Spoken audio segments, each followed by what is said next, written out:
Hi everyone, I am again amongst you people with a very common topic, yeast infection of vagina. So इसको हम candidiasis भी कहते हैं और fungal infection भी कहते हैं, जो कि एक बहुत कॉमन प्रॉब्लम है और बहुत ज़्यादा फीमेल्स में देखने में मिलता है। इसी के बारे में आज जानकारी लेते हैं कि fungal infection of vagina and vulva क्या होता है। इतना तो हमने अपनी पहली वीडियोस में बहुत अच्छे से बता दिया कि वेजाइना में गुड बैक्टीरिया होते हैं जिन्हें लैक्टोबैसिलस कहते हैं और जो कि लैक्टिक एसिड बनाते हैं जिससे कि वेजाइना की पीएच मेंटेन रहती है।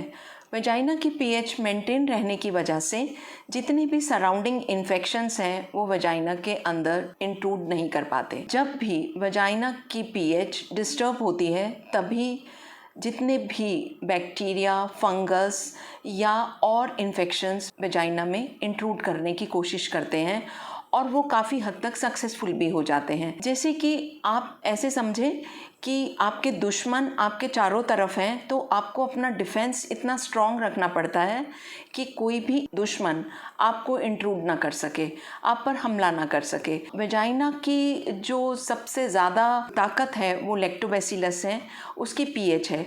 जब भी कभी पीएच डिस्टर्ब होती है तो अधिकतर फंगल इन्फेक्शन होने की पॉसिबिलिटीज़ बढ़ जाती हैं। फंगल इन्फेक्शन क्या होता है? फंगल इन्फेक्शन में सबसे ज़्यादा जो प्रीडिस्पोजिंग फैक्टर्स होते हैं वो है प्रेगनेंसी, जिसमें पीएच डिस्टर्ब हो जाती है क्योंकि इसमें इम्यूनो कॉम्प्रोमाइज़ हो जाता है। दूसरी चीज़ है, अगर आप इरैशनली एंटीबायोटिक खाते रहते हैं तो भी पीएच ऑफ वेजाइना डिस्टर्ब हो जाती है। और अगर आपकी अनकंट्रोल्ड डायबिटीज़ है उसमें भी फंगल इन्फेक्शन के चांसेस बढ़ जाते हैं। या कभी भी अगर आप किसी भी इम्यूनो कॉम्प्रोमाइज ड्रग पे हैं, जैसे कीमोथेरेपी पे, या बहुत लंबे टाइम से अगर स्टीरॉइड्स खा रहे हैं तो भी फंगल इन्फेक्शन की पॉसिबिलिटीज़ बढ़ जाती हैं। तो हमें सबसे ज़्यादा ये ध्यान रखना है कि हर हाल में वेजाइना की पीएच मेंटेन रहे। कौन से ऐसे प्री डिस्पोजिंग फैक्टर्स होते हैं जो कि फंगल इन्फेक्शन को कॉज करते हैं? पीएच तो डिस्टर्ब हो गई, लेकिन फिर भी सब में तो इस तरीके का इन्फेक्शन नहीं होता। जब भी गीलापन होता है उसमें फंगस ग्रो करती है। किसी भी चीज़ में आपने देखा होगा, इवन शूज़ तक पे फंगस लग जाती है जब भी वेट वेदर होता है। तो जब भी वेजाइना वेट रहता है तो फंगस ग्रो कर जाती है। और अगर आपने स्विमिंग किया और स्विमिंग में गीला रह गया तो भी फंगल इन्फेक्शन के चांसेस बढ़ जाते हैं। तो फंगल इन्फेक्शन में कभी भी गीलापन नहीं रहना चाहिए। और फंगल इन्फेक्शन में किस तरीके से पता चलता है कि आपको वेजाइना का कैंडिडियासिस हो गया है?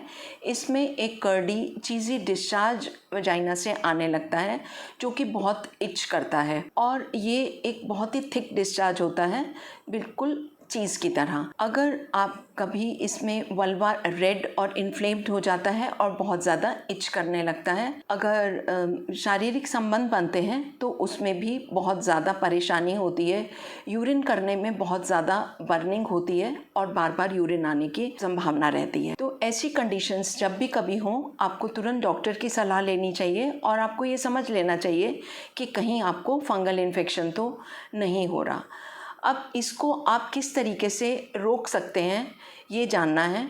रोकने का सबसे बड़ा तो यही है कि आपके वेजाइना की पीएच मेंटेन रहनी चाहिए और आपको ब्रीदेबल अंडरगारमेंट्स पहनने चाहिए, कॉटन के अंडरगारमेंट्स पहनने चाहिए। बहुत टाइट क्लोथ्स ना पहने, जीन्स बहुत टाइट नहीं होनी चाहिए जिससे कि आपको पर्सपायरेशन ना हो।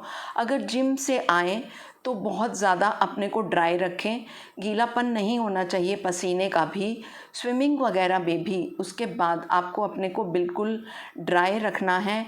इरैशनली एंटीबायोटिक नहीं खाने हैं और अगर कभी आपको डायबिटीज़ है तो उसको पूरी तरह से कंट्रोल करना है। अनकंट्रोल्ड डायबिटीज़ फंगल इन्फेक्शन को कभी ठीक नहीं होने देती है। इसके ट्रीटमेंट के बारे में जानें तो ट्रीटमेंट के लिए सबसे इम्पॉर्टेंट चीज़ तो यही है कि आपको जब भी इस तरीके के कोई सिम्टम्स हों, आपको तुरंत अपने डॉक्टर से सलाह लेनी है।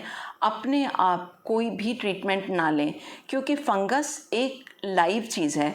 एक स्पोर भी अगर रह जाता है तो वो फिर से मल्टीप्लाई होके बहुत ज़्यादा कल्टीवेट हो जाती है। इसीलिए फंगल इन्फेक्शंस बहुत स्टबर्न होते हैं ठीक होने में, क्योंकि पेशेंट्स अधिकतर सेल्फ मेडिकेशन ले लेते हैं। किसी ने उनको कोई ट्यूब बता दी या मेडिकल स्टोर ने कोई ट्यूब बता दी और वो टॉपिकली लगा के उसी को ही लगाते रहते हैं, क्योंकि आपको सिम्टोमेटिकली तो आराम मिल जाता है पर अंडरलाइन कॉज ठीक नहीं हो पाता।